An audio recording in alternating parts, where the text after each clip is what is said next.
Fire Marshal. This is breaking news. So those are the basic stats. I want to give a huge shout out to the Forest Fire Service and the team that's been going at this tirelessly for over a day now. We're going to swap crews out and give those folks a rest, and the chief will talk more about that.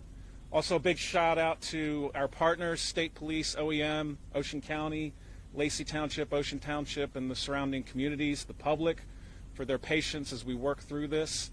This has been a big fire. Took some good runs. We just took a chance, took an opportunity to fly over it before coming to talk with you all.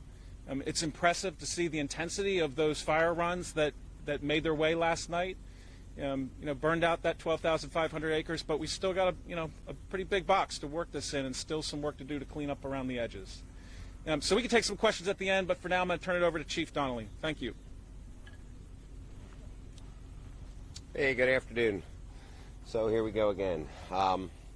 Seems like we're getting together doing this quite a bit.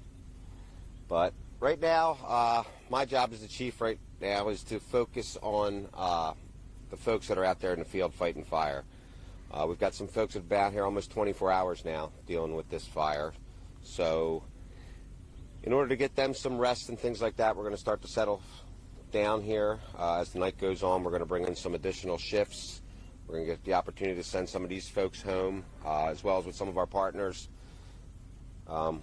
Basically, I think we're going to start to downsize. Once the threat is gone in certain areas, we're going to start to release some of the fire apparatus you guys have seen out here working along the roads and things like that. Especially with nightfall coming, we want to just give our folks a break, keep them away from the forest, falling trees and things like that. So as far as the operational plan for this evening and going forward, I'm going to turn this over to Trevor, but I'll be happy to answer any questions once everybody's done.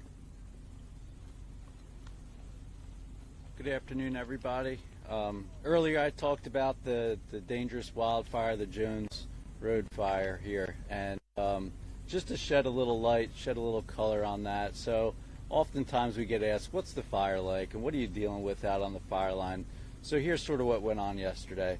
The fire started, and it, as you all knew, grew rapidly. Spread and spread and spread, and we tried to stop it here and there, and eventually made some success there. But so what went on between then and now type of thing. So these fires, with the dryness and the winds, they throw spot fires and embers, little tiny firebrands up to a mile out in front of that main fire. So even if we're successful in stopping the fire on this barrier, this control line, there's still embers that rain down, shower down on homes and mulch beds and firewood stacked near homes and decks and docks and tarps and boat covers and trailers and unimproved property.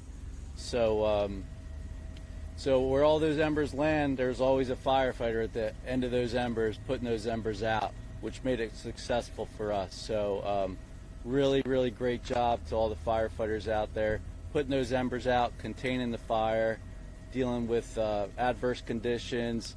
When night came upon us, dealing with smoke, darkness, limited visibility, traffic, people, evacuating. Meanwhile, we're coming in. So we always like to urge, if you're to evacuate, heed our warnings, evacuate when we ask you to, because as you wait, that delays our response to get in to fight these fires. So just to shed a little light on what went on last night, and thank you very, very much.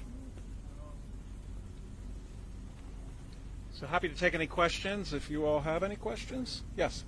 Was the fire that was spotted from the tower yesterday morning, the initial fire, was there anything around, where was that? Is there anything around it?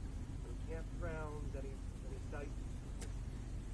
I think it's fair to say that fire was in the Greenwood Wildlife Management Area. As I mentioned, it's under investigation. That wildlife management area is unimproved. In other words, that's a term that we use to talk about the lack of facilities that it has. It's pretty wild and untamed space. So it's not as if there was infrastructure there or a campground that you might see in a state park per se. So to the point of the cause of the fire, we'll have to wait until the investigation bears that out. Sir, to piggyback off of what he just said, spotted yesterday morning, and I believe Trevor had said that at that time it was only 10 to 20 acres, if I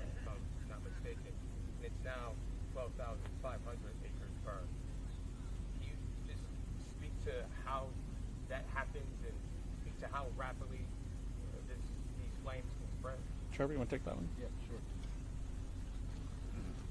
So as I mentioned this morning, the fuels, the condition, the fuels are those leaves, those pine needles, debris on the forest floor. Really dry right now, droughty. We're still in a drought. So fuels are dry. We're at the peak fire season here. April 20th is right at peak. Nice clear sky today means low humidity, winds, warm temps. It's all ripe for fire spread. So those small, seemingly small fires can grow rapidly. Yeah, I would just add to that, to really give yourself a perspective on what this looks like and feels like when you're up close to it. Imagine you're sitting in front of a wood stove, in an enclosed space. It's really sucking the oxygen in, and you see that fire kind of tumbling in there. That's what's happening with this fire as it grows and progresses and that intensity builds. These fires have a capability of just kind of driving that energy and building off of themselves in a way that when they get really large, tens of thousands of acres, they start to create their own weather. So the winds can pick up, and that can fuel and help spread that fire. And we were seeing those conditions on that front face as it was moving through. So it's an impressive condition. And can you talk about how many structures have been damaged? We had one commercial structure that was destroyed. There were a couple of smaller cabins, it appears, that were impacted, and some vehicles. This morning it was said that we were expecting some precipitation this weekend, and that could help getting this fully contained. 40% containment now. Are we still on track for this weekend, or is it still up in the air? We got to look to the skies and wait to see what the weather bears out. I mean, it's really dependent upon, these fires will persist for a long time until we get soaking rainfalls. And Forest Fire Service will obviously stay on them and work the spots and work the edges and keep it in the box. But to fully suppress it and keep it from spreading through the ground that it's going to consume, right? We've got leaf litter that builds up over time. It burns down into those organic layers. You need a soaking rainfall for that. So that's what we need to see.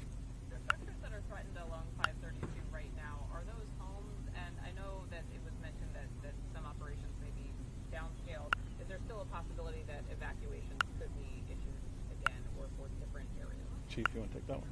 Yeah, no, I don't think so. I think basically we have the fire right up to the edge of those folks' homes. There's nothing else left to burn at this point. So as far as the fire coming in and impinging on the property or any of the improved structures in the area, that's not going to happen there anymore. So those folks are good to go at this point.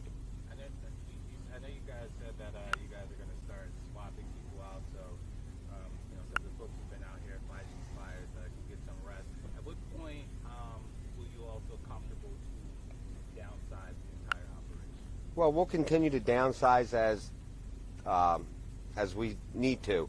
As we start to get the upper hand here and we don't require as many resources to keep things in check or do the patrol or the monitoring that's necessary to monitor this fire, at that point we'll start to downsize resources as well as equipment. And but for now, it's we're going to go full steam ahead, at least probably for the next couple days, just based on what we're dealing with here. We still have some interior burning, and depending on the weather and nothing blows out of our lines that we're working on. And like I said, right now they're forecasting rain, and if in fact that comes true, well then I believe come Saturday we're going to be in a lot better shape than we are today. And air quality concerns, tell me about it. Concerns in New York City. Anyone speak to that? No, I do not know anything about that. Right across the way here, we're seeing a lot of charred trees and charred fuel. Can you talk about what that is an example of? Was that a backfiring operation, or was that a situation where the fire came right up to the road here? Well, that was a backfiring. The fire was impinging. You guys have to remember, New Jersey has some of the most volatile wildland fuels in the entire country. Everybody's used to seeing California and things like that chaparral that burns up them hills and goes crazy. Well, these pine barrens out here are the exact same type of fuel model. They are just like having napalm spread across the ground. It's, on the right conditions, when humidity's low and fires become wind-driven, it's just, you can have catastrophic fires as a result of those conditions coming together. So in advance of the main body of fire coming, our objective is to starve the fire so that when the fire arrives into the area, there's nothing left to burn. So that's a practice that we use, backfiring off of a nice line or some sort of a boundary, something that'll keep the fire that our folks can work off of safely and watch for spot fires and things like that. So any natural boundaries or streams, roads, things like that is what we like to use to mainly keep our folks safe, and it's a good anchor point.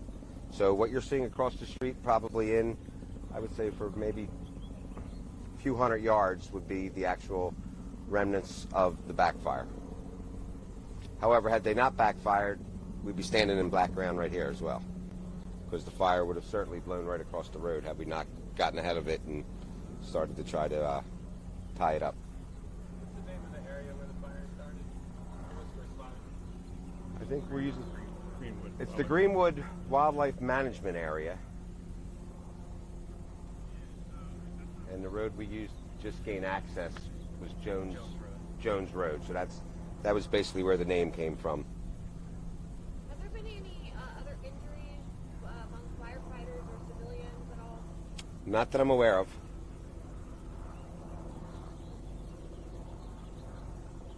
All right, unless you all have any other questions. Yeah, this is the last availability for today.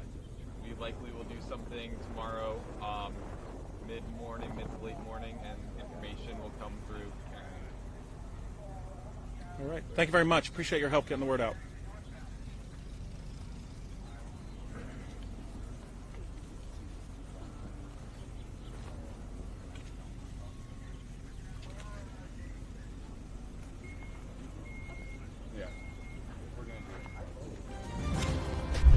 This has been breaking news.